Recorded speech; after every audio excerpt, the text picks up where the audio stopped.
மல்லிப்பூ சீசன் வந்தாலே நம்ம கார்டனில் இருக்க மல்லிப்பூ செடியும் நிறைய மொட்டுக்கள் வச்சு பூக்கள் பூக்கணும்னு தான் ஆசைப்படுவோம். இந்த மல்லிப்பூ செடியில் நிறைய மொட்டுக்கள் பூக்கள் இந்த மாதிரி அழகாக பூக்கிறதுக்காக ஒரு எஃபெக்டிவான லிக்விட் ஃபெர்டிலைசர் தான் இன்றைக்கி நம்ம பார்க்கலாம். இந்த லிக்விட் ஃபெர்டிலைசரை யூஸ் பண்ணதுக்கப்புறம் பாருங்கள் எவ்வளோ பூக்கள் மொட்டுக்கள் வச்சிருக்கு. இந்த லிக்விட் ஃபெர்டிலைசரை செய்யறதுக்கு நம்ம யூஸ் பண்ணுற ஒரு முக்கியமான பொருளே இந்த எலுமிச்சை பழத்தோட தோல் தாங்க.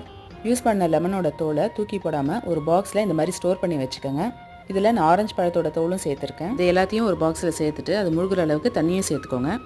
ஒரு 2 நாளைக்கு மூடி வச்சு ஒரு நிழலான இடத்துல வச்சுருங்க. அப்படியே 2 நாள் ஆனதுக்கப்புறம் இதை வடிகட்டி ஒரு பக்கெட்டில் சேர்த்துருக்கேன். இதில் நான் எடுத்திருந்த லெமனோட அளவு வந்து ஒரு 4 எலுமிச்சை பழத்தோட தோல், அதுக்கப்புறம் ஒரு ஆரஞ்சு பழத்தோட தோல். இந்த சாறை நல்லா வடிகட்டிட்டு இது கூடவே ஒரு 3 லிட்டர் அளவுக்கு தண்ணி சேர்த்துருக்கேன். சேர்த்துட்டு நல்லா கலந்துட்டு இதை உங்கள் மல்லிப்பூ செடிக்கு கொடுத்து பாருங்கள். பூக்களும் நிறைய பூக்கும், மொட்டுக்களும் நிறைய வைக்கும். இந்த லிக்விட் ஃபெர்டிலைசரை மல்லிப்பூ இல்லாமல் செம்பருத்தி பூச்செடிக்கும் கொடுத்தேன்.